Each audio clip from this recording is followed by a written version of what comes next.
Hello, Brienne. I hope you are having a good week and that you have some time to yourself during your responsibilities. I want to send you a series of videos for you to watch at your leisure. Today's will be a short one. Well, I'm probably going to do two for today. I'll do this one. This will be a short one on the two wives of President Thomas Woodrow Wilson, and then I will send one on a very colorful character in the White House, uh, Flossie Harding. So Florence Harding, otherwise known as Flossie. We'll talk about her quite a bit, and she's really a very interesting figure.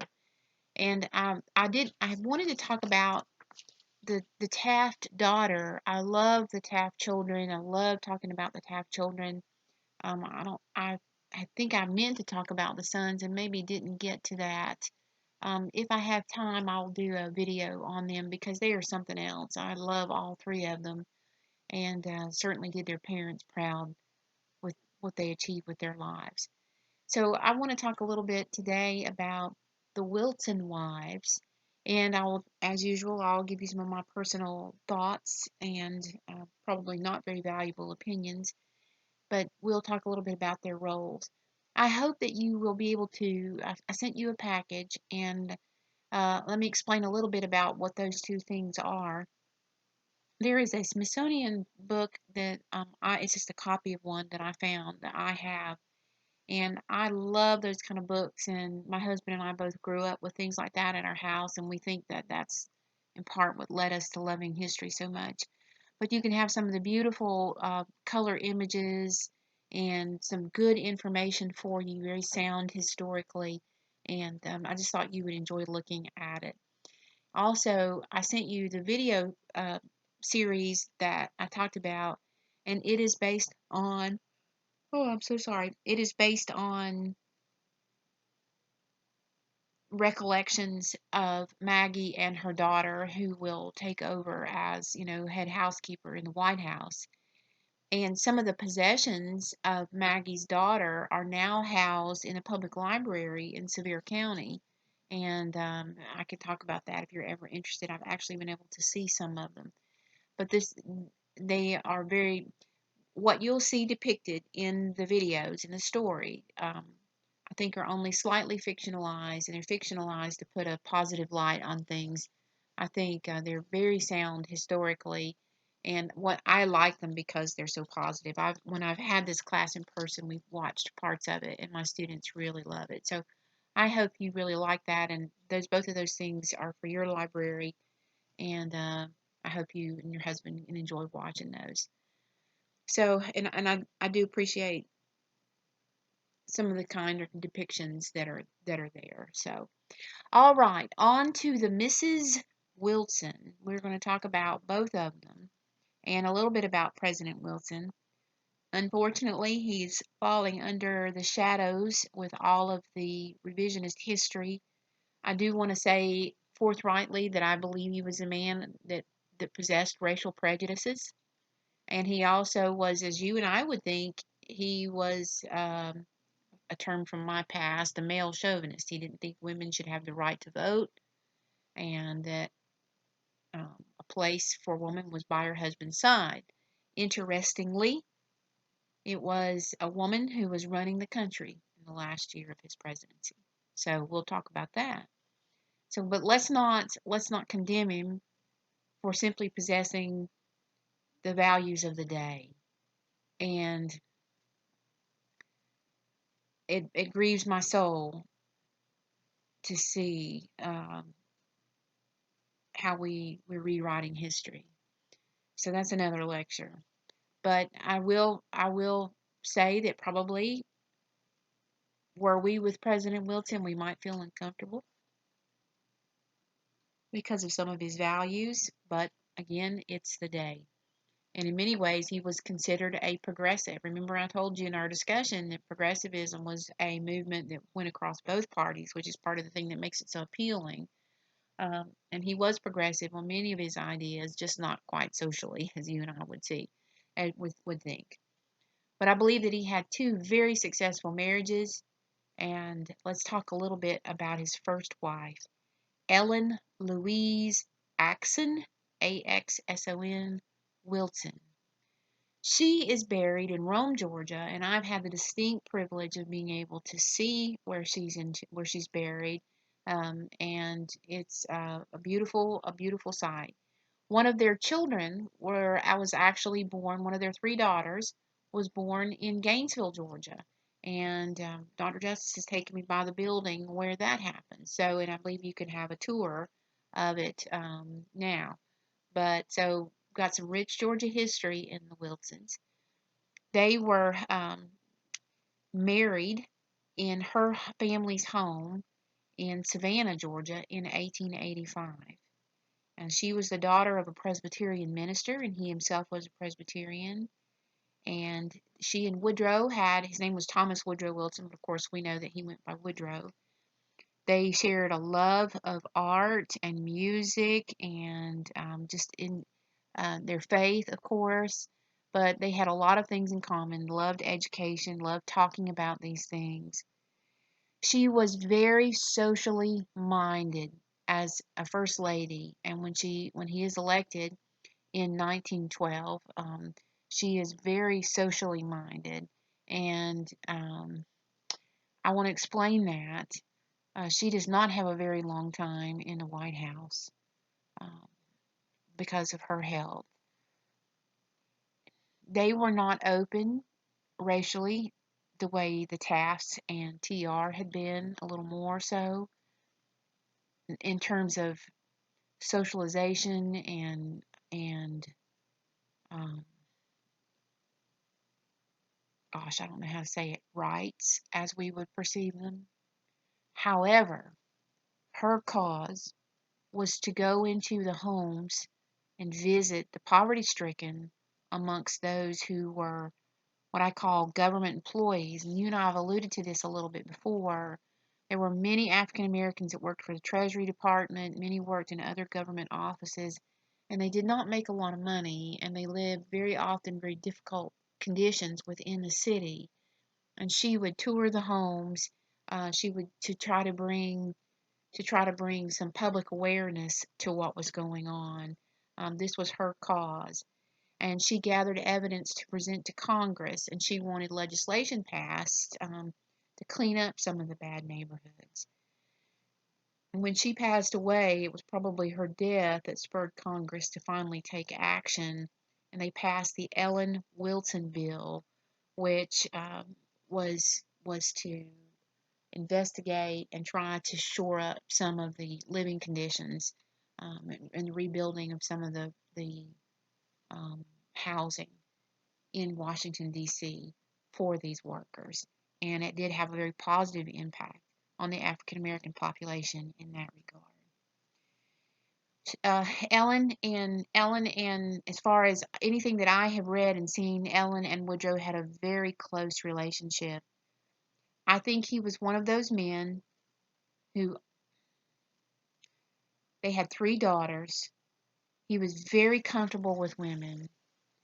He may have had some what we would call chauvinistic and unprogressive ideas, but he loved women, and I mean that in a positive sense. He loved women and was very comfortable with them and always enjoyed being around his daughters, always wanted his wife nearby, and I think they had a successful marriage. She had a malady that affected, as you know, Alice Roosevelt, the wife, and others of this era, Bright's disease, which led to kidney failure. And today it would not be deadly, I don't think, in that regard. But she will die in August of 1914. And President Wilson was so inconsolable over her death that his daughters were afraid that he was going to take his life. Now, look at this date. She dies August 6, 1914. In just 2 weeks, Europe will enter into, beyond Europe, Europe will enter into a terrible, protracted war with itself that we get into in the later stages. And this is, of course, World War I. So President Wilson is having to run the country, be smart about what's going on elsewhere, and then deal with this terrible, terrible grief. It's been rumored that he said to his closest friends and his family that he hoped he would be assassinated. He just didn't want to have to continue living.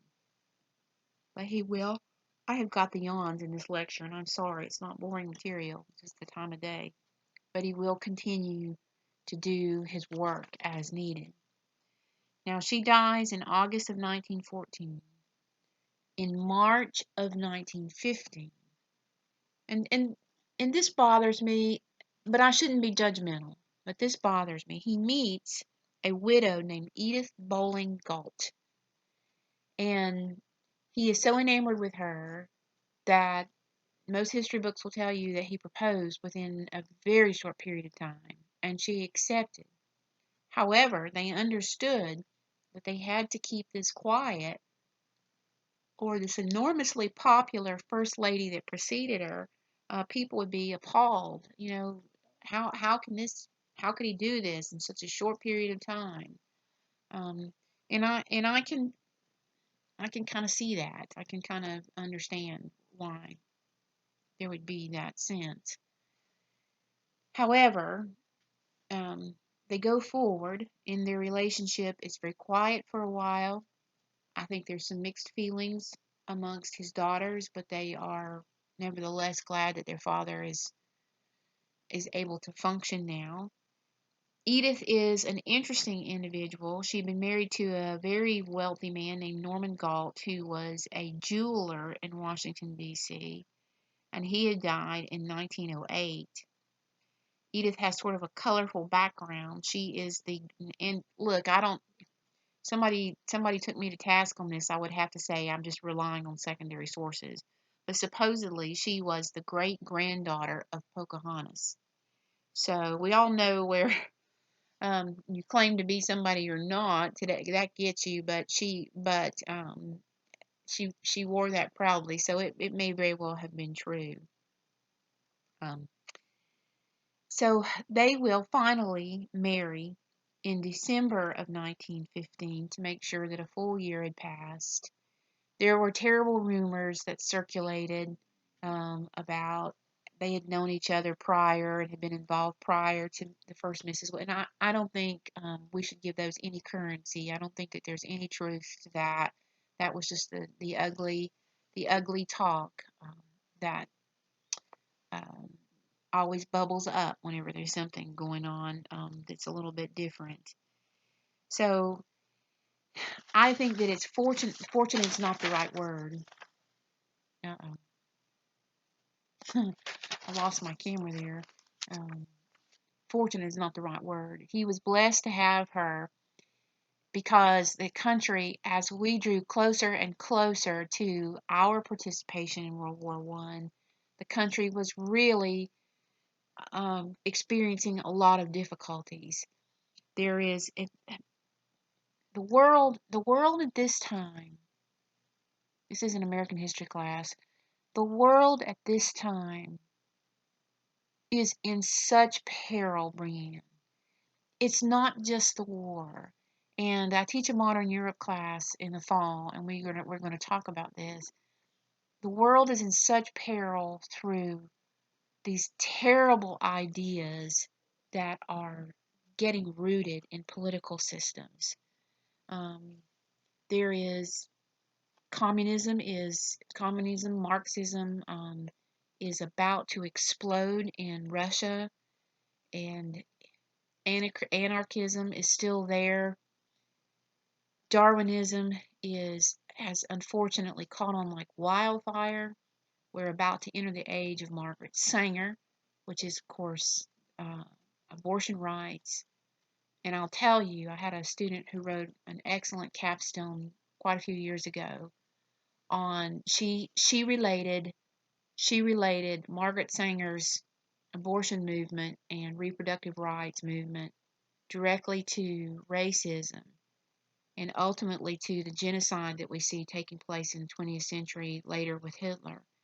Because Sanger and others who thought like her looked at abortion as a way to eliminate not only those with birth defects or with mental illness, but as a way to eliminate the black race from within our population.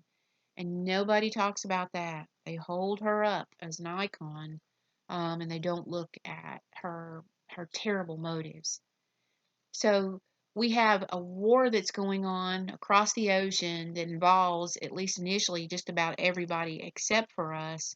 You've got that, but there's also a war on humanity, I think, being waged by some of these ideas that are taking hold.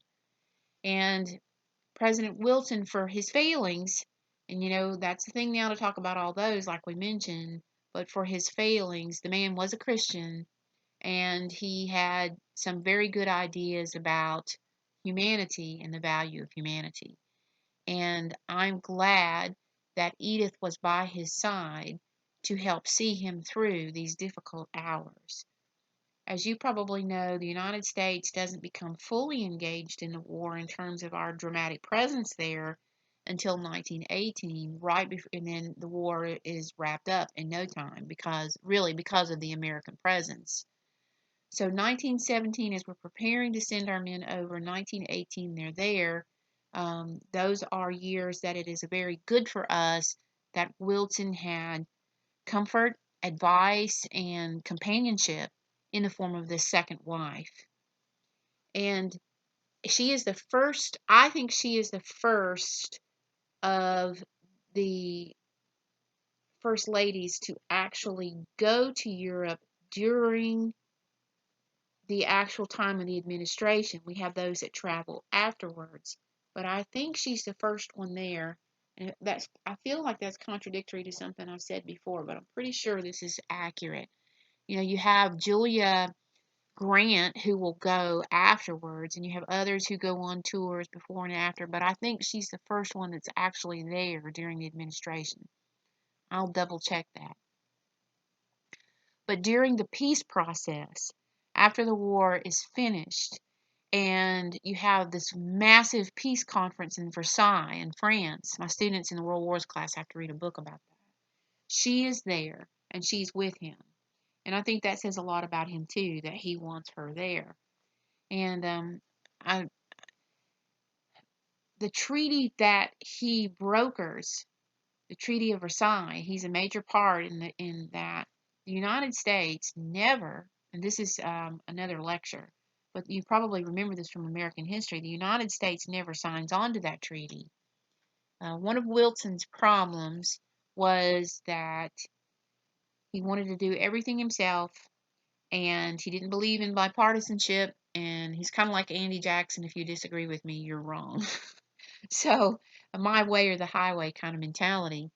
And when he took a delegation with him, he took no Republicans, and the Republicans in the Senate absolutely hated him. Absolutely hated him. And I'm sorry to say that. He sort of brought it on himself.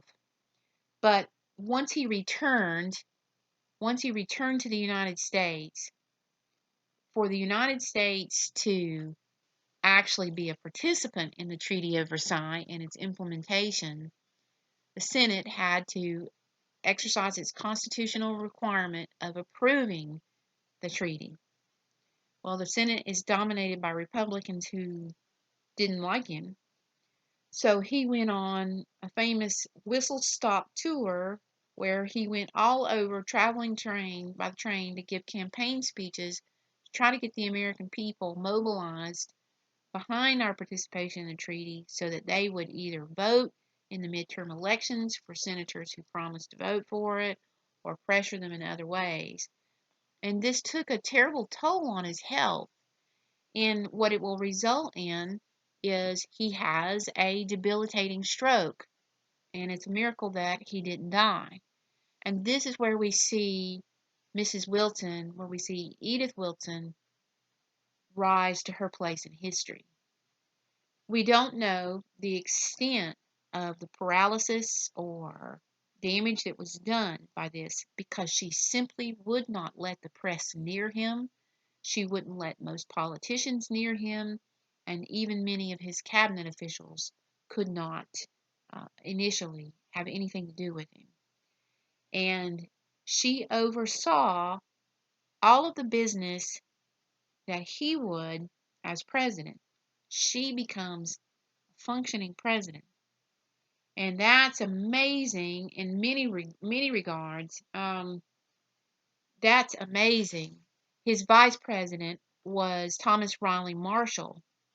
And you say who? And that's exactly correct. Marshall said there were once two brothers. One ran away to sea, and the other was elected vice president, and neither was ever heard from again. So he felt sort of really marginalized. And so our assumption is that she made all of his decisions. Well, now let me reword that. He told her what to do, and she did it for him and made sure that it was done in his view of the world and the way he would have things done. And there I go yawning again, that's the assumption. She was very protective of him in every way and didn't want anybody around him that would upset him, didn't want his enemies to see how bad his health was. That's probably a safe assumption also. There was one of the, and I need to check, Dr. Justice, if he were here, could tell us. It may have been, it may have been Henry Cabot Lodge. One of the Republican senators came to see him, and she actually let him in. And I think it's assumed that he was there on a snooping mission and came to see him. And he said to the president, "We've been praying for you, Mr. President." And to which Wilson responded, "Which way, Senator?" So the acrimony between the two sides was very real. President Wilson lives to fulfill his term, and she stays with him and nurses him in the remaining years that he has. I believe that he dies about 3 years later, but she is a faithful wife in every way. And she herself lives quite a long time. I believe she dies in 1961, maybe. So she had quite a life afterwards. And it's very interesting, her moment in history and what she was able to do. The first Mrs. Wilson's health was so fragile that she may not have been able to, had she survived, she may not have been able to do the things that Edith was able to do. One thing that hurts my heart a little bit, I saw when I told you that I saw the burial place of the first Mrs. Ellen, our dear Ellen. I saw the burial place for her in Rome, Georgia. President Wilson is buried in the National Cathedral, and the second Mrs. Wilson is buried with him, and that hurts my heart a little bit. That's probably not rational. It would have just been nice if I don't know. I have a biography of Wilson. I need to look and see just what were the decisions were that went into that. If her family felt badly about exhuming her body or what. But and I think that President Wilson is the only president buried in the National Cathedral. So there's all kinds of interesting. Helen Keller is there.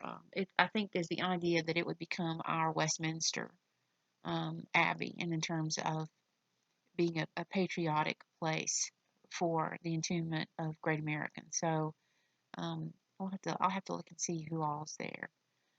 But I hope you will look a little bit more into the two Mrs. Wilsons. I believe they both had a profound impact on American history, and were both instrumental in his political success.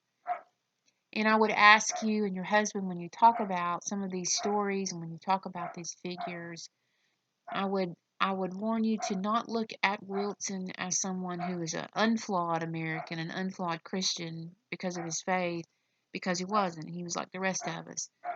But neither was he deserving, I think, of some of the things that have been done. We just seem to be in a very sad time in American history. In the French Revolution, and their revolution nearly destroyed them. And had it not been for Napoleon, I think France would have been just in such bad shape. They would have been completely taken over by some of their Germanic foes in the years to come. But in their own revolution, their first major revolution at the turn of the 19th century, in the years leading up to that, 1796 to about 1815, they had some terrible times bring in. They changed their calendar. They destroyed churches. They tried to wipe out any great monuments to past figures in French history. It's so sad, and to me, it seems like, in a way, we're going through a cultural revolution. China did the same thing on its way to full-scale communism. Is the first thing you do is you eradicate your culture. If you look in Russia, um, when they were afraid that if the Tsar and his family, there were any survivors of the Tsar and his family, that their attempt to recreate Russia in the form of the Soviet Union, that um, there would be some glimmer of hope for the past culture coming back. And then you had Tsar Nicholas and his wife and children all executed horrifically, and not just them, but any other family members that could be found and assassinated. They were. So we're not at the point of that kind of craziness, but I don't think we're too far from it when we start trying to eradicate our culture. So these are times to be observant about what's going on and to be extremely prayerful. And I also always say to my students that just because you're the loudest doesn't mean you represent the majority or that you represent what's right. So just keep one eye on what's truth in history and one eye on um, revisionism. So I'm sorry to go off too much on that, but it is very much in the news today, and Wilson has become, unfortunately, quite a target. Well, all right, next time I come back, we're going to talk about someone. We'll talk about the election of 1920, which was the first election in which the 19th Amendment had been ratified, and it's the first election in which women could vote. And I'm sorry to say we didn't do very well. We elected Warren Harding, absolutely one of the worst presidents in the history of the office. So we'll come back and talk about him a little bit and about Flossie, and I'll look forward to talking to you then. Thank you.